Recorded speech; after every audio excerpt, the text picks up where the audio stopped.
Right now, I have to stop saying. It's always fun coming up here on the DLS Stars pregame show. Luds will not be cursing.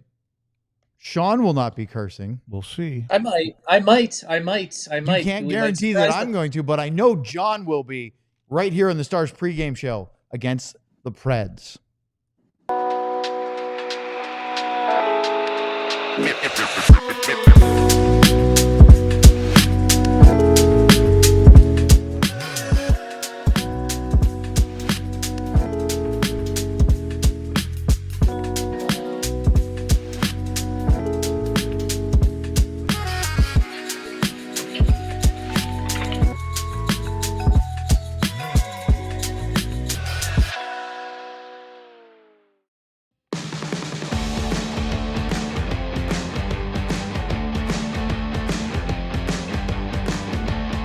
It is Thursday evening, and it is April 3rd as the Stars host the Nashville Predators for the third of 4 meetings this year. And Luds, when we did our show the other day, which was all of yesterday, you had quite a bold prediction about one captain and a big milestone tonight.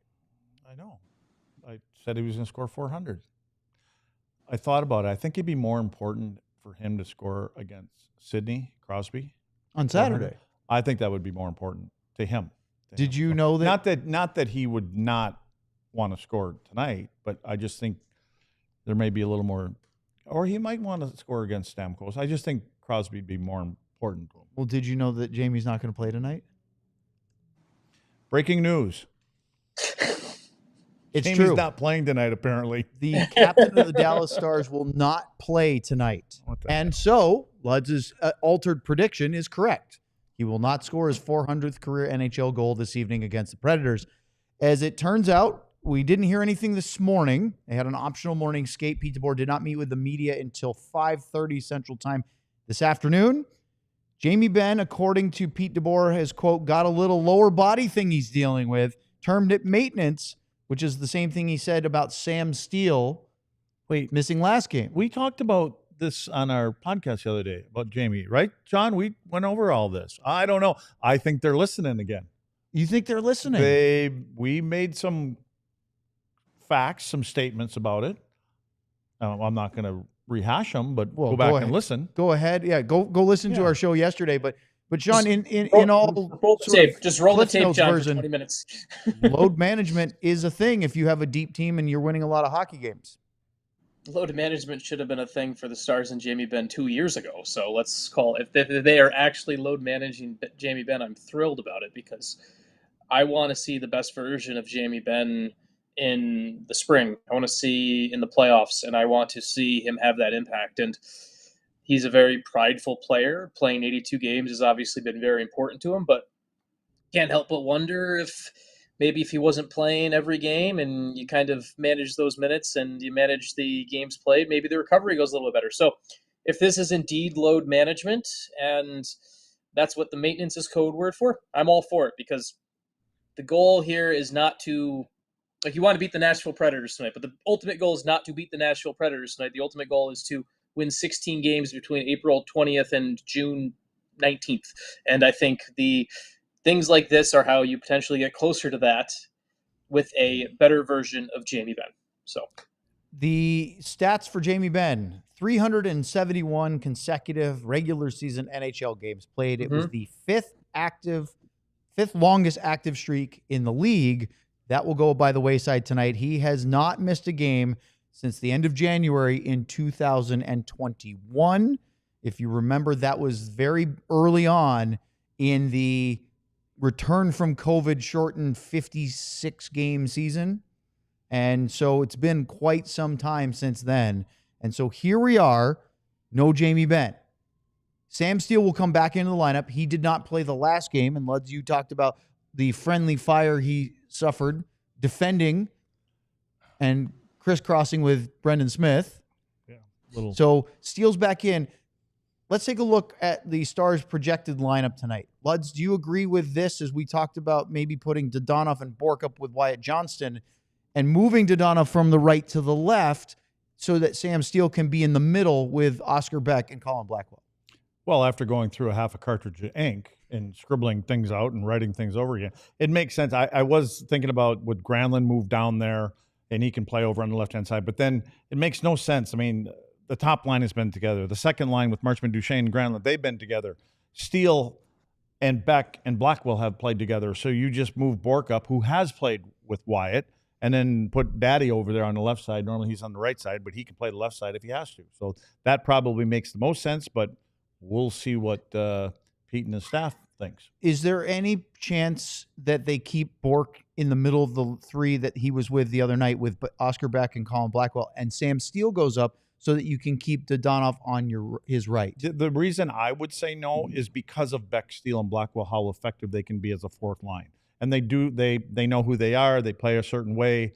And I think Bork would benefit from playing with Wyatt. I think that Bork has now kind of stepped out and understands what he needs to do for coaches and the way he needs to play. And I think he can probably get some confidence going with Wyatt only because he can skate with Wyatt and he can get to the front of the net and he can probably pick up some garbage.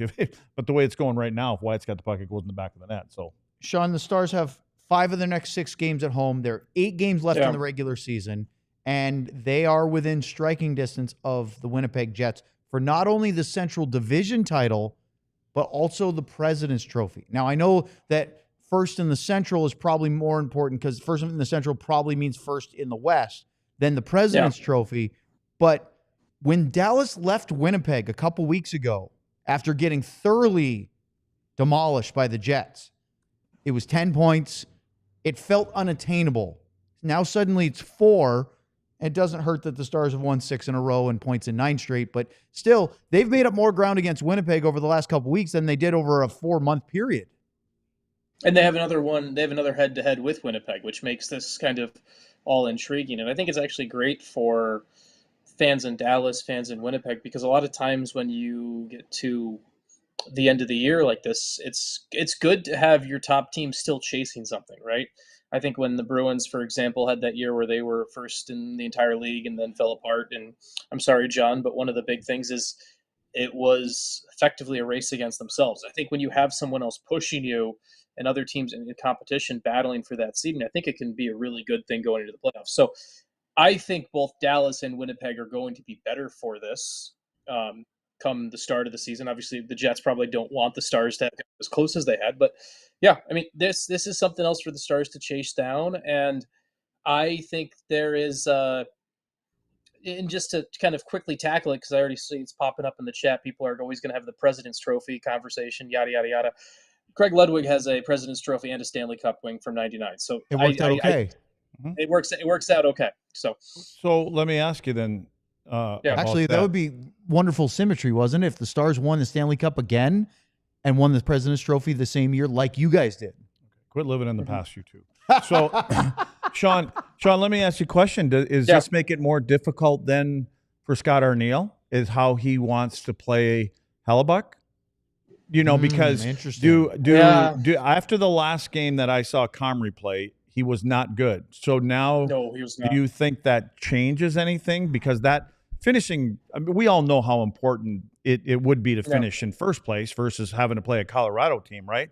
So do you think that puts any pressure on him, or would he stay with his whatever the scheduled play games would be? I think you stick with the plan.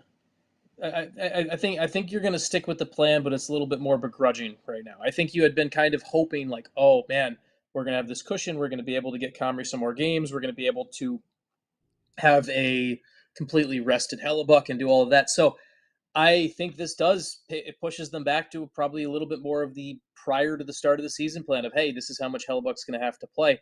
So it is in the long term for Dallas, in the long term for the rest of the West, could be a positive because it could be pushing Connor Hellebuck closer and closer to that wall and getting him closer to that wall that he has sometimes hit in the playoffs by the Stars being this close right now. And that's a great point, Lutz. I don't know if you guys knew this or not, but it has been confirmed Eric Comrie is starting tonight in Vegas. Jets there's at another the Golden thing Knights. I didn't know.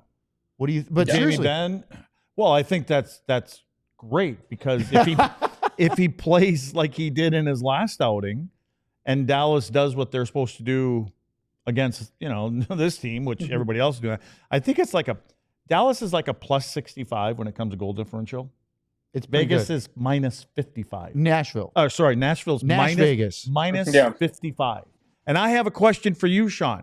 So yes. Is this just all about the goaltending from both of these teams playing each other tonight? So what I had today, total shots, 1,448 for Dallas goaltenders.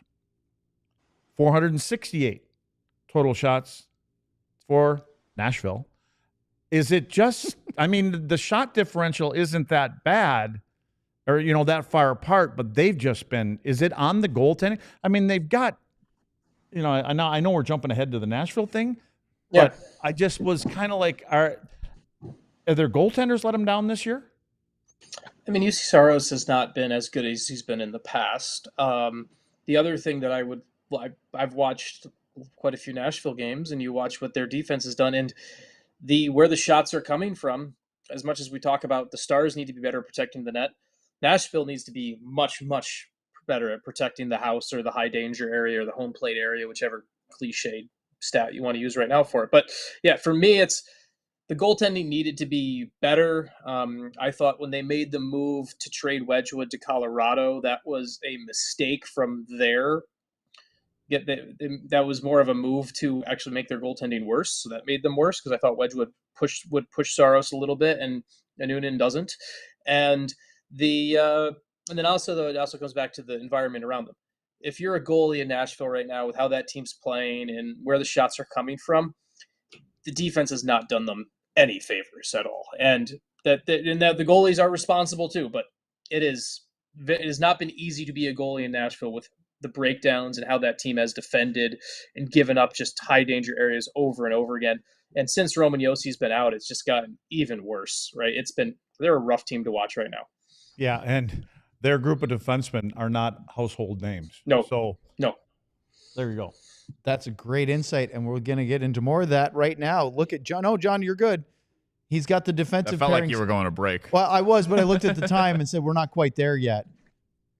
They have some serious injuries at Nashville. Brady Shea and Nick Blankenberg are playing as basically their top pairing because they're missing their captain and they're by far their best player in Roman Josi, who's been out for a bit. They're missing the youngster Adam Wilsby that you and I both thought very highly of the last time we saw them play, which, by the way, they came to Dallas and beat the Stars 4-1. Peter Stastny? No, it's not. Different spelling. It's Spencer Stastny. I think Peter's 72. Would you take him over anybody in this group? Yeah, well, not Shea. I like Brady Shea, but regardless, yeah, and England is kind of. Andreas Englund's been around the block a little bit. Yeah. Coming up. Yeah. They've got some forward issues as well, but we don't even know that Saros is officially confirmed yet. We're waiting for the warm up because they didn't say a peep about starting goalie tonight.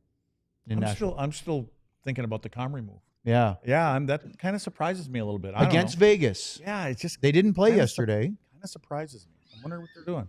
Sean, does that, in your mind, seeing that Comrie's playing against the Golden Knights, that they are sticking to what they want to do with Hellebuck and not panicking to try to play their number one against the number one team in the Pacific?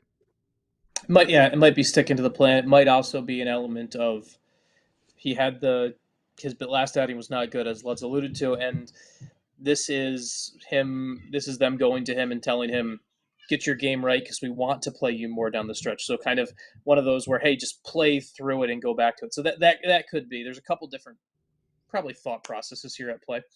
It's like for me, it's probably not as much that. It's like Dallas is playing Nashville.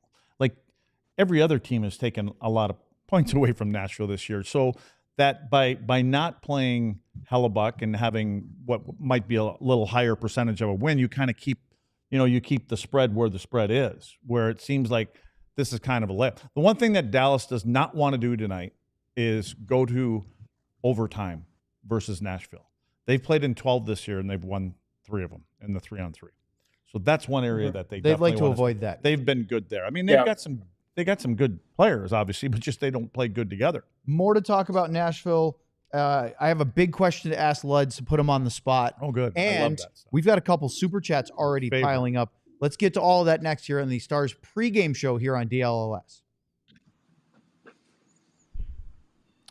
Let's talk about sleeper for a minute. In a moment, John has some fantastic picks that I'm sure will hit the spot. We'll get to that. But first, let's remind you that Sleeper is the best fantasy league platform out there. You can put your puck or ball knowledge to the test by picking whether your favorite or least favorite players will have more or less than their projected stats each week and each night even.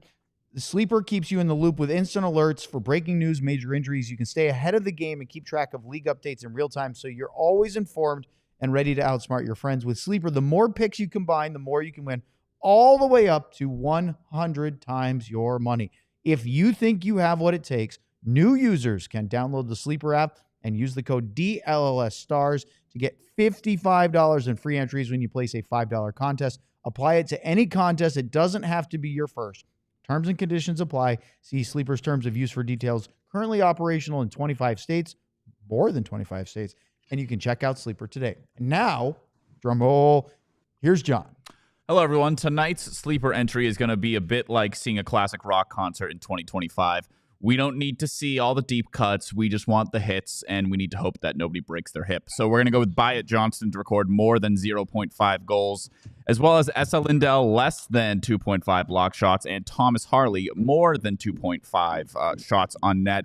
But at those shows, sometimes you like to hear just one deep cut. So we're going to go with Philip Forsberg to record less than 0.5 points against Jake Oettinger on home ice, gentlemen. Thank you, John. All right, lads. We have some super chats to get to, but first, we talked about the defensive injuries for Nashville. They are also missing some pretty key weapons up front, with Colton Sissons is now out and Jonathan Marchessault is missing it. But frankly, it doesn't matter about the injuries at the moment, all due respect to those players, because this has not worked for them all season long. The Preds have lost 4 in a row, where they have a goal differential of -8 during those last 4 games. They've given up 16 goals against. And they are 2-8-1 in their last 11, and that's not a new trend. That is their whole season. Didn't they give up an 8 spot their last game out? Against Columbus. 8-4 loss on Tuesday night at Nationwide Arena. We're hoping the Blue Jackets give the Avalanche as the same kind of rude reception in Columbus tonight. I have 2 big questions for you. The first one is Nashville the biggest disappointment this season, considering their very big preseason expectations? Yeah, for me especially, I think I picked them to win the division. I think we were all in the top 3 at least. Yeah, I've gotten so many things wrong. I think they're all disappointed. I think from Barry Trotz moving up and becoming a general manager, getting off the bench, to the head coach, to the players, especially guys like Stamkos and Marchessault that went there excited, and when you look at the lineup at the start.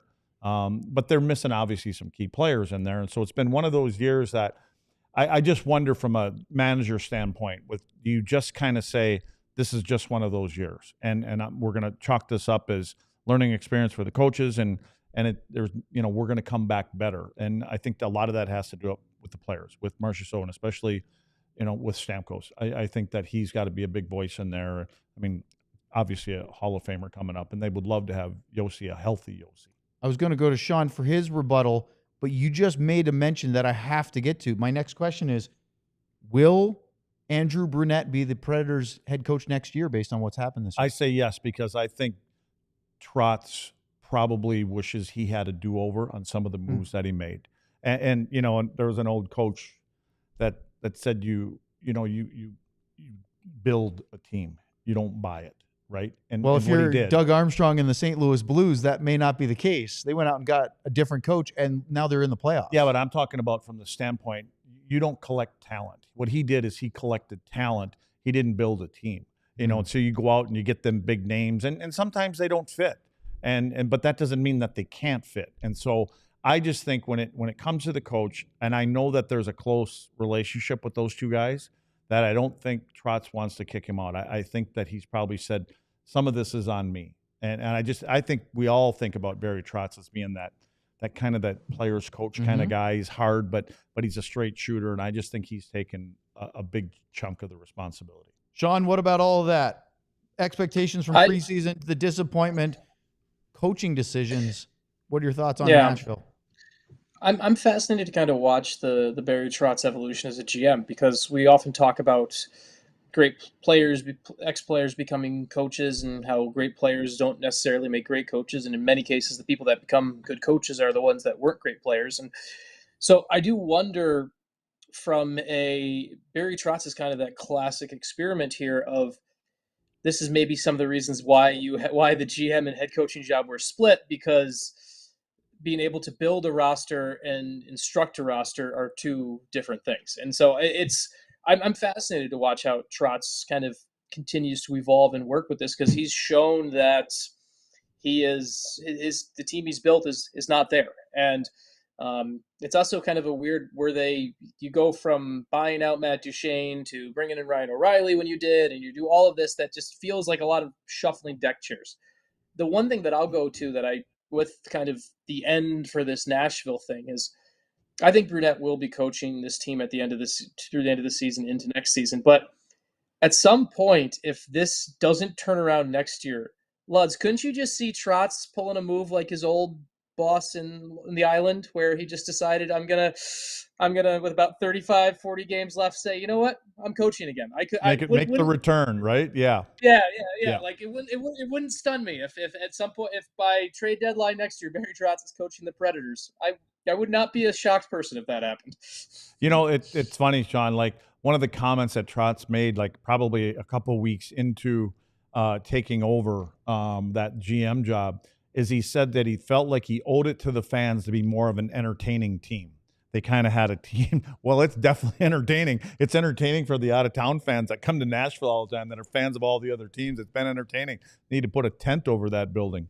I have bad news for you, Luds. Uh-oh. Jamie's back in? No. Oh. Spencer Stastny will not play tonight. The Preds just sent out a thing saying he is day-to-day with an upper body injury. John, if you that must be the new kid they just called up today, then. No, he's going to play, but we'll talk about that in a second. So Stastny is out. So Jordan Osterley will come in on the third D pairing. He, according to warm-up lines, is alongside Andreas Englund. So you talk about being banged up on the blue line, another injury. So Stastny is out.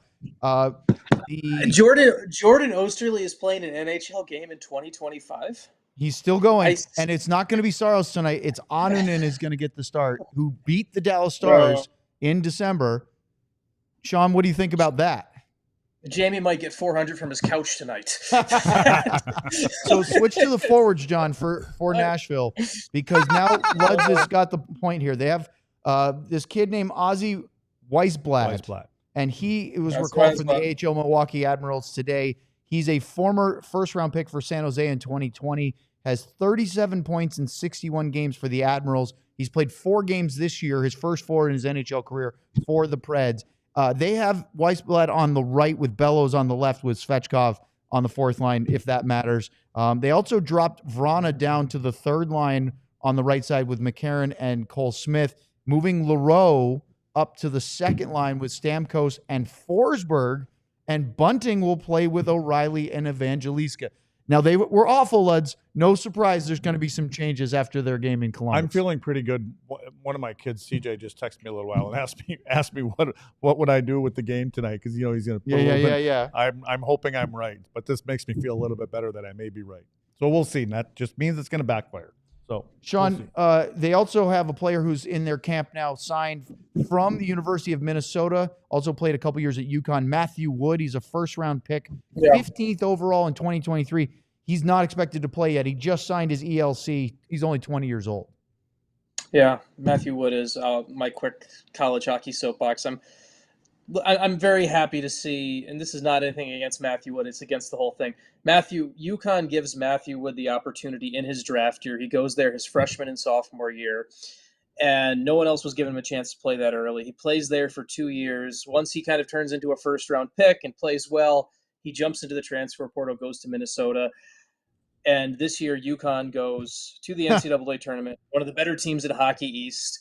One of my favorite stories about the UConn hockey story this year actually goes back to the fact that Matthew Wood, and a player like Matthew Wood, who they gave an opportunity to, and then jumped for the more blue blood hockey program, did not make the NCAA tournament. So nothing against Matthew Wood, the person, or his decision or whatever, but I am happy. I can't help but give a shout out to what UConn hockey did after he left, when that was the only school that gave him a chance to play as early as they did, and then he jumped right away. So you'll go UConn hockey. Good for them. Luds? I've been waiting for you to say, is this now become a trap game? I was waiting for you to ask that question. Are you going to ask that question? Well, That's kind of your thing. no, I'm not this time. Okay. It was something we talked about on the show yesterday. Why do you say you wouldn't ask that question now? Because I want to give you credit. You ready for this? No. So Leah Asimakopoulos, who covers the Stars for the Dallas Morning News, put out the lines because Sam is still on the shelf, and our good friend Robert Tiffin suffered an injury on the trip from the Climate Pledge Arena back to his place in Seattle before he came back. So he's not at the game tonight. So who do we see in lines and warms? Leah, Dodonov on the left, Johnston in the middle, Bork on the right. They've got Steele on the wing with Oscar Beck in the middle, and that may just be if he's coming back from a maintenance issue. Let's maybe not have him take as many draws. Well, it maybe it's an upper body thing that he was dealing with as far as taking well, he draws. did crash into Brendan Smith. I thought it was a leg, though. To me, it looked like they kind of collided knees. So, because I don't know. Anyway. But you were right. Dodonov, Johnston, and Bork is at least to start the that game. was mainly just a guess, only because of the other 6 guys up top. They've been together, and Wyatt's played, and Bork's played with Wyatt, and Dodonov's kind of that Swiss or what is he, Russian Army knife, whatever. He is Russian. Okay, very he's good. a Russian Army knife. He can play wherever. All right, you guys ready for a couple super chats? Have we done super chats in the pregame show? We've done it before, We but have? it's not Okay, super I common. didn't- We do a ton of super chats in the postgame show, and we welcome yours again tonight. But we have a couple. Oh, okay, let's So go. let's get to them, John. Oh. The first one comes from Pucks Across Borders with a little $5 Canadian, which is a Nils Lundqvist and year after the Stars Cup win, Canadian. I listened to the last pod. I would take the Stars offense over Colorado, having one guy get a point on 44% of the goals. Now on to the Preds. You agree with that? Yeah. I don't even know what it means, but yeah, it sounds great. Balance of the Stars offense versus Nate McKinnon dominating points. Okay. Sean? Like I said, I agree. I think I know McKinnon has such a high impact on all of their points, but we said on the show, the Avalanche have 10, 11, have double digit goal scorers as well. So I'm not Right. Yeah. So it's the only difference that I will say after the trade deadline, they are more difficult to play down the middle of the ice. Yes. Because of They upgraded their center depth. By the way, Luds, if you do the conversion rate by today's numbers, what did I say? $5? $5 Canadian. It's a Ludwig and I was Harley. just at the base. So I was just going to say it's going to start with a $3. $3. $3.55. It's Ludwig and a Harley. Okay. That's actually a good number. All right, let's go to the other one. Luds, you can do conversions in your head. Yeah. Well, no. Here, John. Let me just put it this way. I get this little currency check stuff from Canada from playing in Montreal. So I basically know I'm getting kicked in the gonads every time I go to the bank. So I kind of have it in my head a little bit. By the way, KG hopped into the chat and said, "Let's go Stars." Hi, KG. Thanks for joining us tonight. He's our host for our Mavs show here at DLS. Speaking of Canadian, we've got another one. Red Skull 73. This is a Brendan Smith. You know that one off the top of your head too, That's Luds? about $1.41. I wanted to try to figure who wore 79 for the Stars. I don't think it was Michael Ryder. I think he was 71. But I don't think there's ever been it is $1.98, Luds. Oh, okay. Very nice. Is this the last time we see the blackout jerseys, Sean? Last time this season, for sure. Not last time this season, maybe. I talked to Brad Alberts on the phone yesterday, and I asked him about that. I asked him that. Are they not, Sean? Are they not allowed to wear them in the playoffs, or could they wear them if they wanted to? You can only wear one.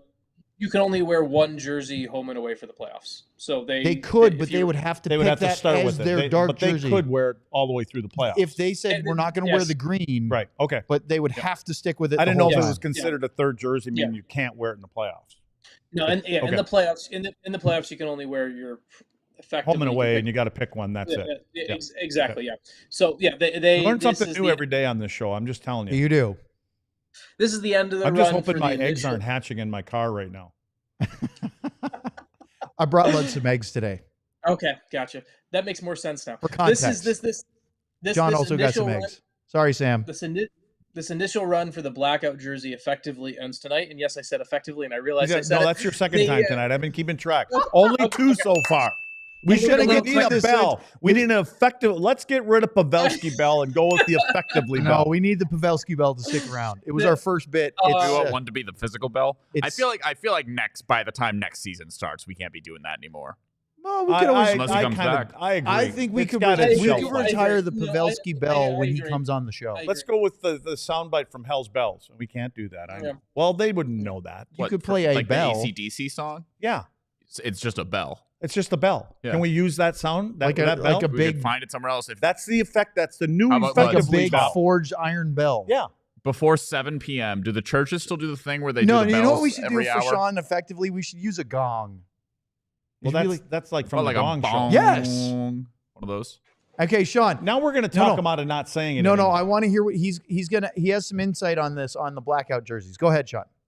So I asked Brad about the jerseys and if there's any plan on that and where things were going. And he said right now, quote unquote, to be at the foot, he's like, well, I can't really ruin the surprise for anyone on that right now.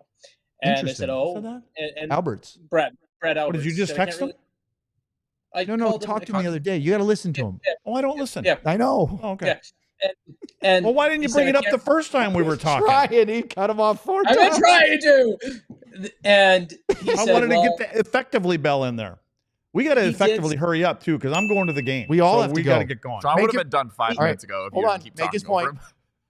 he did say he may have to use the eyeball emoji at some point here sooner than later with that. So that It's is too what I low. was I able can't hear to. what the hell he said. What do you think that means, though, Sean? Well, John's Bruins are getting a new jersey this year. We're saying next or a change. Oh, we're change saved. Yeah. Is the New Jersey gonna get 30 goals? Oh, Can the New yes, it Jersey is. play top line center? That's what I've heard. I've heard that. I'm here Did for all you of just say Sean's center? all of John's angry Bruins takes. I'm here for. There are several. I'm just gonna keep talking and power through right now. There are Please. several new uniforms coming out next year. A part of the deal with Fanatics now officially making the jerseys. This will be kind of their first run of the ones they've worked with teams to design. Still the same factory making them that made them before. And so if the Stars are going to get a new jersey, or maybe they could be making the blackout jerseys a part of a more permanent rotation, that is something that will effectively be figured out very soon. Oh, Jesus. See, that's not good enough. That's like something on some little By the way, kid's KG bicycle. suggested, Sean, that we use the Undertaker's gong. That's good. I like that. The big deep. That actually I is like the that. Pavelski bell, but at the Cosm event, I forget his name, but a listener came up to me and asked me if I could turn down the volume on the Pavelski bell because it was scaring him in his car. So I obliged and I turned it down 30%. Luds, I just got a text from a big Stars fan buddy of mine that says, guess Luds' pick for Jamie getting 400 tonight is null and void. He's a big-time listener of our show. Out the window. Yep. All right. Well, You know we what? should've- You know we what I'm should've- going to do as soon as I get to the. Go ahead, Sean. Yours is more effectively important. Yeah. Chaos. Yes, John should have taken Jamie Benn for the under on points tonight. I actually did, and that would be less, Sean. I actually did say Sorry, that less. right before the show started. Before you More connected or the show. less. More or less. Well, we aren't in mid ad read, so I'm not breaking rules right now. All right. You know what I'm going to do as soon as I get there? What are you going to do? I'm going to have a Bud Light. You're not going to have a Miller Lite? Don't we know why I'm having a Bud Light? Tell us. Were you a not Miller at the Lite. meeting? Nothing's been unveiled yet. Well, Yeah, Luds, you're I kind of heard it. You're speaking out of you're turn going a little here. early on this Well, one. that's not a surprise. It What's the big is. deal? I thought Ben would be proud of me if I said that. Not until it's I gotta actually go. out Might be there. mad at End you, this show. actually. I got to go. Sean, we'll do more chaos in the post-game show, I promise. It will be chaos. You For guys might be chaos. doing it alone. For Sean, for Luds, for John, I'm Owen. He's going to the game tonight. We don't even know when we'll start our post-game show. Oh, he is? How quickly will he be able to drive back? He is going to get his special parking that we don't get. I'm going to ride my scooter. We're going to race each other over to the AAC. We'll see you then. I believe that they are going to crush these guys tonight. We all silly like the mayor.